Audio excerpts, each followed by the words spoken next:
오늘 우리에게 주신 하나님 말씀 히브리서 10장 39절부터 11장 10절까지 말씀입니다. 하나님 말씀 제가 받들어 읽겠습니다. 우리는 뒤로 물러나서 멸망할 사람들이 아니라 믿음을 가져 생명을 얻을 사람들입니다. 믿음은 바라는 것들의 확신이요 보이지 않는 것들의 증거입니다. 선조들은 이 믿음으로 살았기 때문에 훌륭한 사람으로 증언되었습니다. 믿음으로 우리는 세상이 하나님의 말씀으로 지어졌다는 것을 깨닫습니다. 보이는 것은 나타나 있는 것에서 된 것이 아닙니다. 믿음으로 아벨은 가인보다 더 나은 제물을 하나님께 드렸습니다. 이런 제물을 드림으로써 그는 의인이라는 증언을 받았으니 하나님께서 그의 예물에 대하여 증언하여 주신 것입니다. 그는 죽었지만 이 믿음으로 말미암아 아직도 말하고 있습니다. 믿음으로 에녹은 죽지 않고 하늘로 옮겨갔습니다. 하나님께서 그를 옮기셨으므로 우리는 그를 찾을 수 없었습니다. 옮겨가기 전에 그는 하나님을 기쁘게 해드렸다는 증언을 받은 것입니다. 믿음이 없이는 하나님을 기쁘게 해드릴 수 없습니다. 하나님께 나아가는 사람은 하나님이 계시다는 것과 하나님은 자기를 찾는 사람들에게 상을 주시는 분이시라는 것을 믿어야 합니다. 믿음으로 노아는 하나님께서 아직 보이지 않는 일들에 대하여 경고하셨을 때에 하나님을 경외하고 방주를 마련하여 자기 가족을 구원하였습니다. 이 믿음을 통하여 그는 세상을 단죄하고 믿음을 따라 얻는 의를 물려받는 상속자가 되었습니다. 믿음으로 아브라함은 부르심을 받았을 때 순종하고 장차 자기 몫으로 받을 땅을 향해 나아갔습니다. 그런데 그는 어디로 가는지를 알지 못했지만 떠난 것입니다. 믿음으로 그는 약속하신 땅에서 타국에 몸붙여 사는 나그네처럼 거류하였으며 같은 약속을 함께 물려받을 이삭과 야곱과 함께 장막에서 살았습니다. 그는 하나님께서 설계하시고 세우실 튼튼한 기초를 가진 도시를 바랐던 것입니다. 아멘. 오늘은 제가 히브리서 몇 구절을 함께 읽으면서 말씀을 같이 나누기로 하면 좋겠습니다. 같이 읽을 때 여러분은 그 구절을 읽으면서 히브리서를 쓴 분의 마음을 한번 느껴보시면 좋겠습니다. 그리고 그 구절을 읽으면서 히브리서가 어떤 목적으로 기록됐구나 하는 것을 발견할 수 있으면 좋겠습니다. 여러 번 읽지 않기 때문에 한 번 읽을 때 재빨리 아까 제가 말씀드린 걸 생각해 보시면 좋겠습니다. 먼저 히브리서 3장 12절과 13절입니다. 히브리서 3장 12절 그리고 13절입니다. 읽습니다. 형제자매 여러분 가운데 믿지 않는 악한 마음을 품고서 살아계신 하나님을 떠나는 사람이 아무도 없도록 여러분은 조심하십시오. 오늘이라고 하는 그날 서로 권면하여 아무도 죄의 유혹에 빠져 완고하게 되지 않도록 하십시오. 그 다음에는 히브리서 10장 23절에서 25절입니다.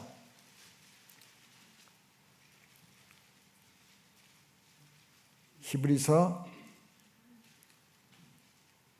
10장 23절에서 25절 같이 읽어봅시다.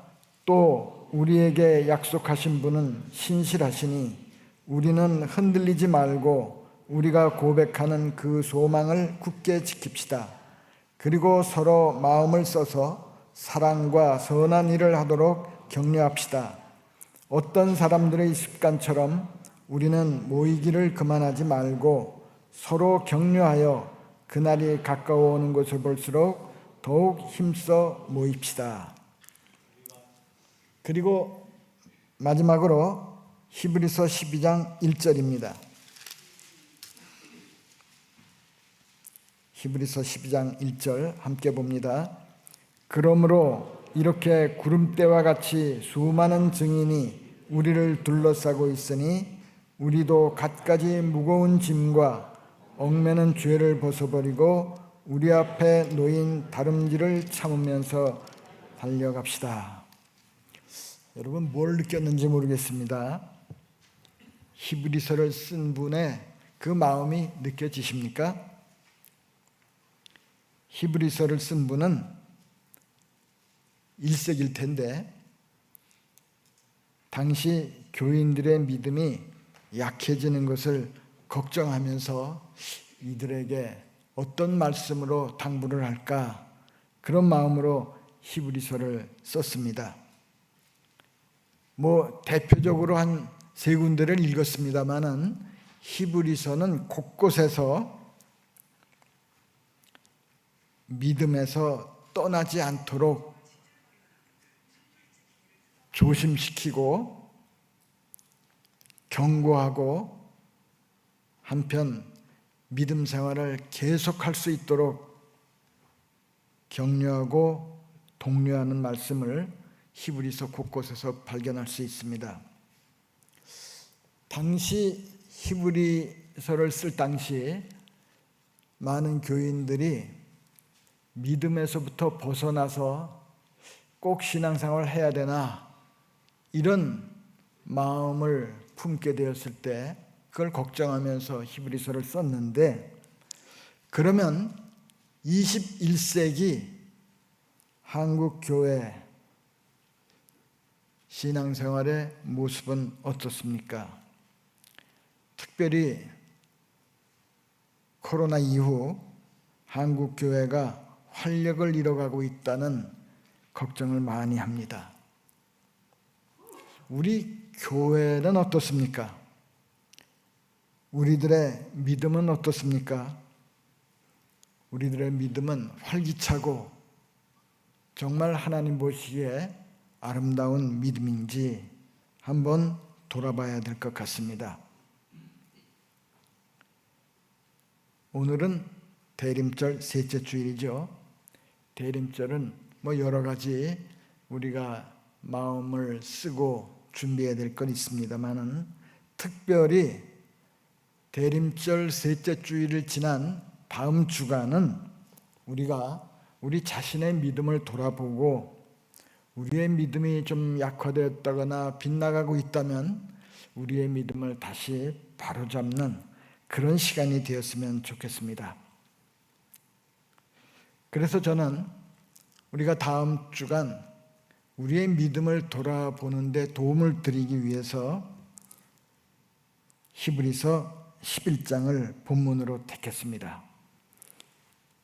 히브리서 11장은 믿음장이라고 그러죠. 그 11장에 보면은 이스라엘 선조들이 어떻게 믿음으로 살았는지를 일러주면서 계속해서 믿음으로 살아가도록 격려를 합니다. 그런데 오늘 본문이 히브리서 11장만 하면 좋겠는데 왜 하필 10장 39절부터 시작해서 굉장히 본문이 길은 거 아닌가 느끼게 만들었는지 좀 의문을 갖는 분도 계실 것 같습니다. 저도 원래는 히브리서 11장 1절부터 10절까지를 본문으로 정하려고 했는데 11장 앞부분, 즉 히브리서 10장 후반부를 읽다가 39절을 읽는 순간 믿음으로 살아가는 사람이 되려면 10장 39절도 포함해서 우리가 말씀을 들어야겠다, 그런 생각이 들었습니다. 히브리서 10장 39절을 제가 한 번 더 읽습니다. 우리는 뒤로 물러나서 멸망할 사람들이 아니라 믿음을 가져 생명을 얻을 사람들입니다. 여기서 우리는 뭘 깨달아야 합니까? 히브리서 10장 39절에서 히브리서를 쓴 분은 우리 성도들이 믿음으로 살아가려면은 우선 내가 어떤 사람인지, 나의 운명이 무엇인지 똑바로 알면 좋겠다 하는 마음으로 저는 39절을 썼다고 생각을 합니다. 여러분, 히브리서 10장 39절에 보면 우리는 뒤로 물러나 멸망할 사람들이 아니라 믿음을 가져 생명을 얻을 사람이라고 그렇게 기록하고 있습니다. 믿음이 무엇인지, 믿음을 갖고 사는 것이 어떤 것인지 히브리서 11장은 자세히 계속해서 말씀합니다.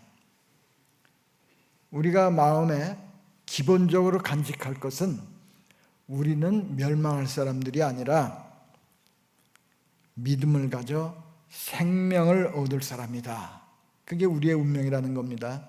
그런 운명임을 우리가 마음속에 간직하면서 그런 믿음으로 사는 사람은 어떻게 사는 것인지 한번 같이 생각해 보면 좋겠습니다.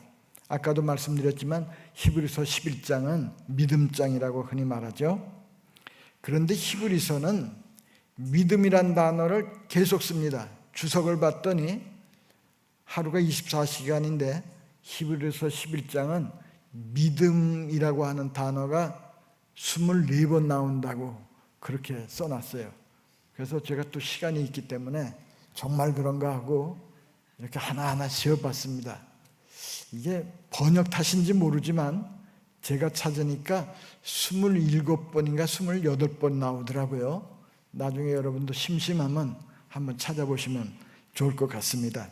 그런데 이렇게 믿음이란 말을 여러 번 쓰는데 히브리서 기자는 믿음이라고 하는 것을 사도 바울과는 조금 다른 의미로, 다른 의미라기보다 믿음의 다른 측면을 강조하고 있는 것을 발견합니다. 사도 바울은 믿음의 수용성을 강조했습니다. 우리는 하나님의 은혜로 구원받았다. 우리가 죄를 용서받고 의롭게 되는 것은, 즉 구원받는 것은 선한 행위를 해서가 아니라 예수 그리스도께서 이루어 주신 구원의 은혜를 믿음으로 수용함으로써 우리는 구원을 받는다. 이 점을 많이 강조했습니다. 바울의 믿음에 대한 이해는 잘못된 것이 없습니다. 사실 바울의 믿음에 대한 설명은 그야말로 복음적이고 아름답고 귀합니다. 그런데 세월이 흘러가면서 개신교회는 이 아름답고 귀한 믿음을 값싼 것으로 만들어 버렸습니다.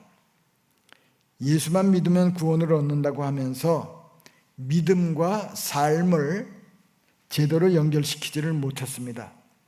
믿음을 강조하는 게 잘못은 아니지만 우리의 삶과 연결되지 않는 믿음은 공허합니다.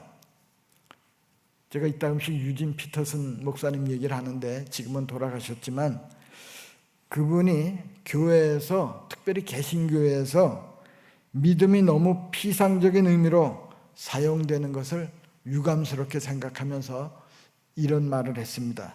제가 그대로 인용하겠습니다. 믿음이 상투적인 말이 되어버렸다. 믿음이 막연하게 위를 향하는 소원이나 바람만 불어도 혹은 예쁜 여자만 지나가도 곧 사라져버리는 그런 어떤 기분을 의미하는 문구가 되어버렸다고 그 길을 걸으라 하는 책 96쪽에서 얘기를 했습니다. 믿음을 개신교에서 너무 강조하다 보니까 특별히 믿음의 수용적인 측면을 강조하다 보니까 믿음의 적극적인 면, 삶과 긴밀히 연결되어야 하는 그 측면을 잊어버리고 믿음을 굉장히 가볍게 취급한다는 것입니다. 그러나 히브리서는 믿음의 적극적인 측면을 강조합니다. 히브리서는 믿음을 어려운 상황에서 믿음을 유지하고 견뎌내는 힘, 하나님의 약속을 믿고 미래를 향해 용기 있게 나아가는 행동, 위험을 감수하면서 끈질기게 믿음으로 살아내는 그런 삶의 모습으로 믿음을 설명합니다. 믿음을 하나님을 깊이 신뢰하는 가운데 인내하고 순종하는 삶과 연결시킵니다. 믿음으로 산다는 것은 현재 보이는 것보다 하나님의 약속을 더 확신하면서 소망을 품고 살아가는 것이라고 합니다. 믿음은 이런 삶을 가능하게 하는 힘이 있다고 강조합니다. 그래서 히브리서 오늘 본문 11장 2절을 보면 선조들은 바로 이런 믿음으로 살았기 때문에 훌륭한 사람으로 증언되었다고 합니다. 여러분, 우리 모두 훌륭한 사람이 되고 싶죠? 소녀들이나 젊은이들에게 훌륭한 사람이 되라고 하면은 뭐 내가 어떻게 훌륭한 사람이 되겠냐고 수줍어합니다. 근데 본문 11장 2절에 보면 믿음으로 살았기 때문에 훌륭한 사람으로 증언되었다. 우리가 믿음 생활을 잘 하면은 위대한 업적을 남기지 않더라도 훌륭한 사람이 되는 겁니다. 제대로 믿음 생활을 잘하면 우리는 모두 훌륭한 사람입니다. 여러분, 믿음을 갖고 사는 것과 믿음 없이 살아가는 것은 어떤 차이가 있습니까? 믿는 사람이나 불신자나 살아가는 것이 뭐 특별히 다른 것 같지는 않습니다. 다 거기서 거기 같지 않습니까? 그러나 그렇지 않습니다. 믿음을 갖게 되면 삶에 대한 인식이나 삶을 대하는 태도가 달라집니다.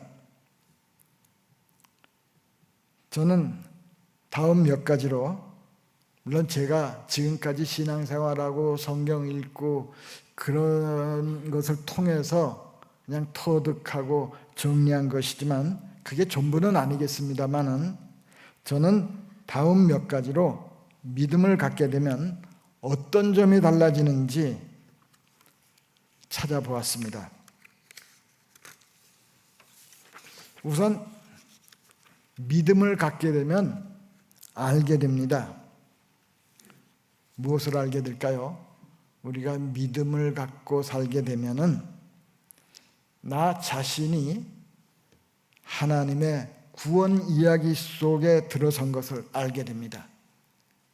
우리는 그냥 외롭게 분투하며 살아가는 존재가 아니라 우리의 삶은 믿음으로 들어서는 순간 하나님의 구원 이야기의 일부가 되는 것입니다.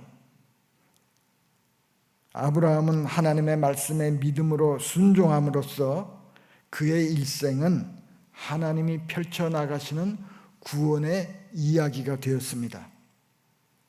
우리도 마찬가지입니다.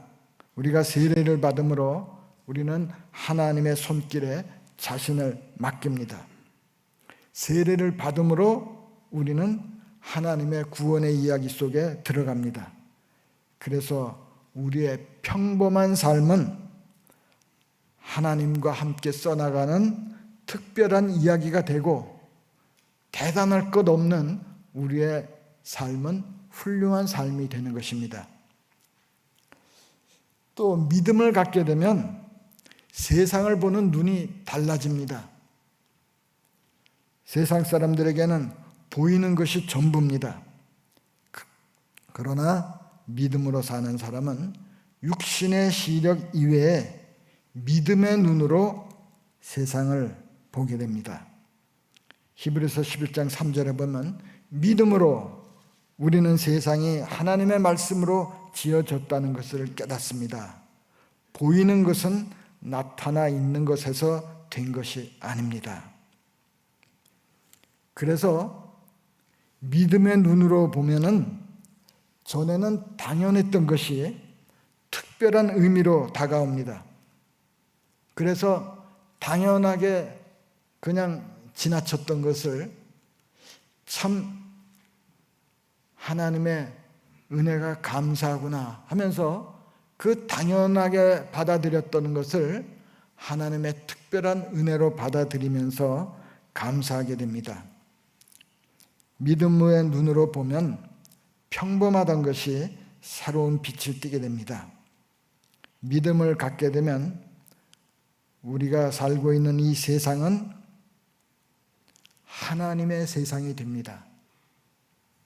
제가 그전에 도스토옙스키의 부인 안나의 그 글 가운데서 우리 첫째 아들 누구누구가 몇 월 며칠 하나님의 세상에 태어났다 이렇게 표현한 것을 제가 읽고 소개한 적이 있습니다. 우리는 그냥 세상에 사는 것이 아니라 하나님이 지으시고 하나님이 다스리시는 하나님의 세상에서 우리는 살고 있습니다. 그건 그냥 눈으로 봐서는 절대로 보이지 않고 믿음의 눈으로 볼 때 우리는 그것을 깨닫게 되고 감사하게 됩니다. 그래서 우리는 그냥 세상에 살고 있는 것이 아니라 하나님의 세상에서 하나님의 자녀로 살고 있게 됩니다. 아브라함은 비록 보이지 않는 하나님이지만 그 하나님을 자기 안에 내면화하고 순종하면서 믿음의 길을 걸어갔습니다. 우리 역시 이 세상을 살면서 하나님을 내면화하고 하나님을 마음에 품고 하나님에 대한 믿음을 갖고 이 세상을 살아가야 합니다. 그리고 믿음을 갖게 되면요, 우리의 삶은 소명이 됩니다. 물론 우리가 다른 사람들처럼 교사도 하고 직장인도 되고 사업도 하고 농사도 짓지만, 그러나 믿음을 갖고 살게 되면 그 모든 것이 하나의 직업이 아니라 소명이 될 수 있습니다. 우리가 사는 목적은 단순히 생계를 유지하는 것이 아니라 그 일을 통해서 하나님을 기쁘시게 하고 하나님의 뜻을 구현하는 그런 사람으로 살아간다는 것을 그리스도인들은 인식하면서 살아야 됩니다. 믿음으로 사는 사람들에게 삶과 기도는 함께 갑니다. 무슨 말입니까? 살면서 기도하고 기도하면서 살아갑니다. 믿음이 성장하는 것과 함께 우리의 기도도 달라집니다. 믿음이 하나님을 바라보고 하나님의 뜻을 찾고 사는 것이라면 기도 역시 하나님을 바라보고 하나님의 뜻을 찾고 살아가는 것입니다. 우리는 자주 기도를 합니다. 집에서 기도하고 교회 나와서 기도하고 기도합니다마는 우리의 믿음이 성장하는 것과 함께 우리의 기도도 좀 달라져야 합니다.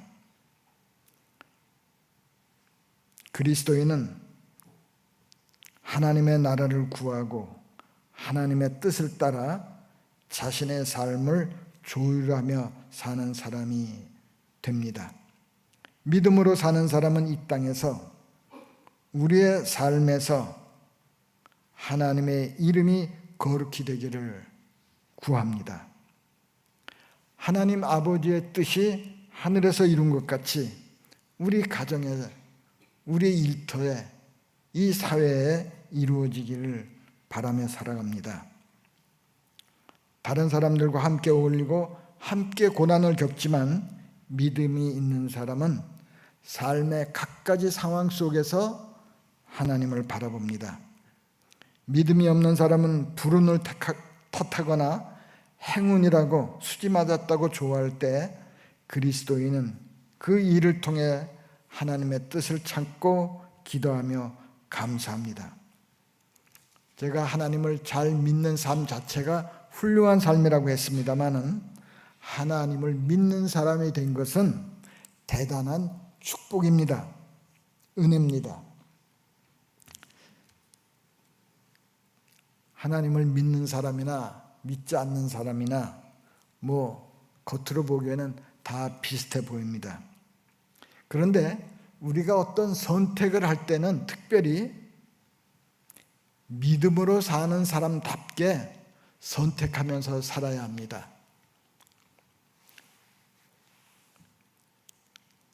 그런 선택이 요구되는 상황에서 믿음으로 사는 사람은 어떻게 선택을 해야 합니까?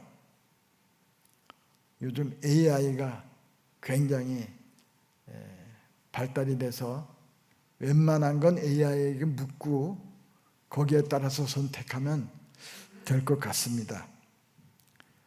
그 목사님이자 작가인 이정일이란 분은 문학은 어떻게 신앙을 더 깊게 만드는가, 책 제목치고는 참 특이합니다.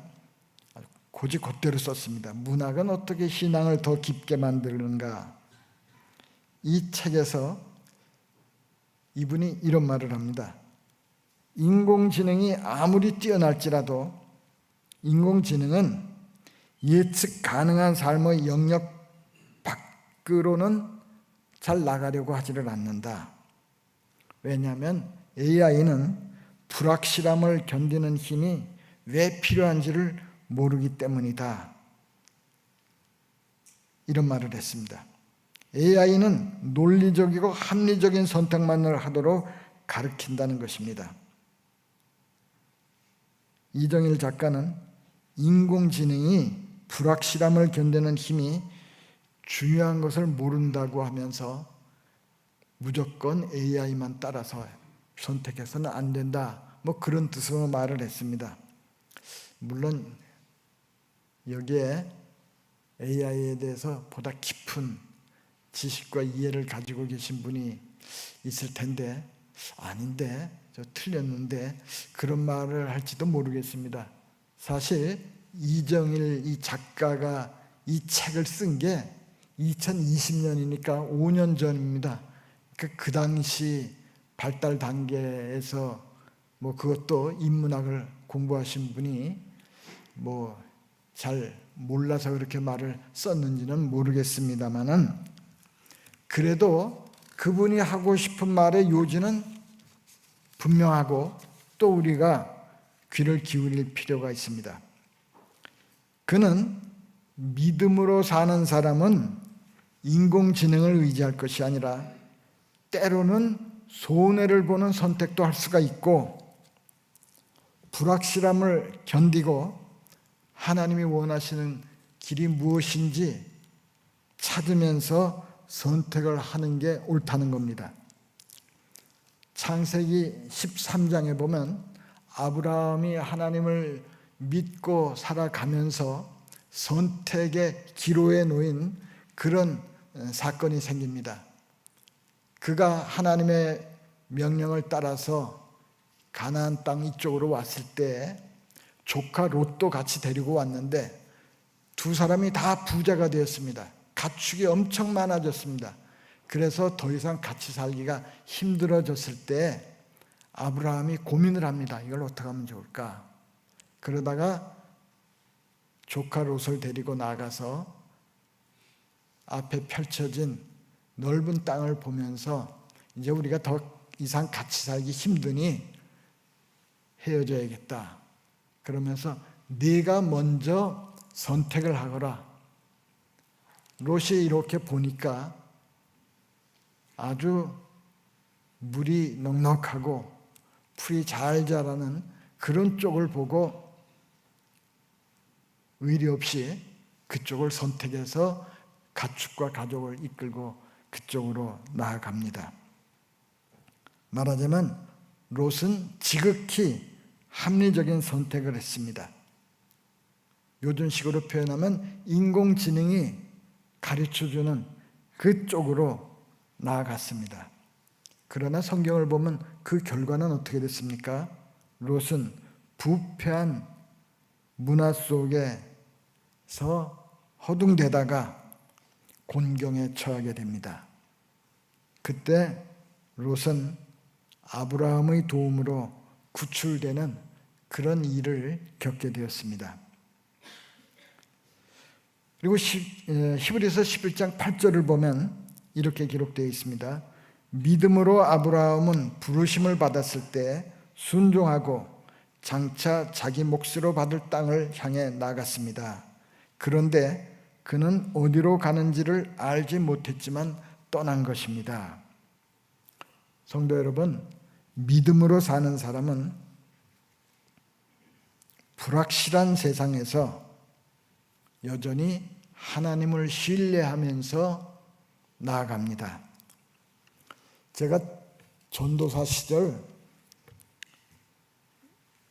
유성교회에서 전도사로서 주로 신방을 다녔습니다. 매일 하는 일이 신방 나가서 각 가정, 성도들의 믿음을 살피고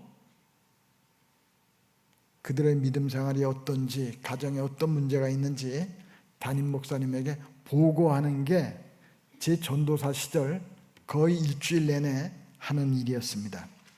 그때 아주 좋은 집사님들이 함께 신방을 다녀줘서 한결 주로 걸어 다녔습니다마는 한결 지루하지 않고 재밌었습니다. 그때 집사님이 지금은 나이가 90을 바라보는 권사님이 되셨는데 더 이상 혼자 독립적인 삶을 유지할 수 없어서 요양병원에 들어가셨습니다. 한 번도 경험해 보지 못한 요양병원 사는 것이 참 힘들었습니다. 그래서 참 어려워했습니다만은 따지고 보면 여기 계신 우리들도 모두 언젠가는 더 이상 스스로 독립적인 삶이 불가능해지면 요양병원의 도움을 받을 수밖에 없게 되겠죠. 얼마 전에 미국에 계신 제 누님이 요양병원에 갈 수밖에 없는 처지에 놓였습니다. 말도 잘 통하지 않는 그 요양시설에서 홀로 살아가는 것이 너무 무섭고 괴로웠습니다. 그래서 어떻게 해서든지 안 가려고 애를 썼습니다마는 제게 전화를 해서 어떻게 하면 좋겠는지 호소를 했습니다. 제가 생각해도 어쩔 도리가 없습니다. 친자식도 없고 남편도 코로나가 창궐했을 때 세상을 떠났고 더 이상 혼자서 밥을 해먹을 수도 없고 대소변도 가릴 수 없게 됐는데 안 가면 어떻게 할 것인지 딱하기만 해서 제가 설득하느라고 그래도 혼자 지낼 수 없으니 그래도 맛있는 밥을 해주고 간호사들이 돌봐주는 그 요양병원에 가는 것이 더 좋습니다. 그렇게 논리적으로 설득을 했더니 뭐라고 그랬는지 아세요? 나는 위로받으려고 전화를 했는데 옳은 말만 하는구나 하면서 굉장히 서운해했습니다. 생각해 보니까 사실 그렇습니다. 그때 제가 아브라함 이야기가 생각이 났습니다. 아브라함이 하나님의 명령으로 앞으로 나아갈 때 갈 바를 알지 못하고 나아갔다고 말씀하고 있는데 사실 우리들의 삶은 낯선 땅으로 가기 때문에 불확실한 게 아니라 우리는 항상 새로운 미래를 향해서 앞으로 어떻게 될지 모르는 미래를 향해서 나아간다는 점에서 아브라함이 처한 입장이나 우리가 처한 입장이나 모두 마찬가지입니다. 여기 연세가 높으신 분들 이렇게 노년기의 삶을 살지 알았습니까? 우리는 계속 사는 게 전부 불확실한 미래를 향해서 나가는 것입니다. 그러나 믿음으로 사는 사람은 믿음을 갖고 하나님의 인도를 바라면서 불확실한 미래를 향해서 나아가는 것입니다. 성도 여러분, 그리스도인이 된다는 것은 대단한 일입니다. 믿음으로 사는 사람은 이 땅에서 살지만 하나님 나라의 백성으로 살아갑니다. 믿음으로 산다는 것은 하나님의 생명, 영원에 잇대어 사는 사람이 되는 것입니다. 믿음으로 산다는 것은 하나님의 신실하심을 경험하고 하나님의 은혜를 기억하고 감사하며 사는 것입니다. 믿음으로 사는 사람은 이 세상에서 살아가는 동안 하나님의 말씀에 순종하고 이 세상을 떠날 때는 다행스럽게도 하나님의 자비로운 손길에 자신을 맡깁니다. 대림절 셋째 주일 이번 주간은 우리의 믿음을 반성하고 우리의 믿음이 부족한 것을 깨닫고 더 믿음으로 살기 위해서 기도하고 하나님의 말씀을 의지하는 그런 한 주간이 되었으면 좋겠습니다. 우리는 언젠가 생의 종착역 마지막에 이를 것입니다. 그때 우리가 부를 찬송은 조금 후에 부를 찬송가 481장입니다. 그 찬송가 가사에 담긴 마음으로 그런 믿음으로 주님께 이번 주간도 더 가까이 나아가는 복된 하나님의 백성들 되기를 바랍니다. 기도하겠습니다. 우리를 한없이 사랑해 주시는 하나님 아버지, 우리가 어지럽고 어두운 이 세상을 살면서도 그래도 하나님이 우리의 목자가 되시기 때문에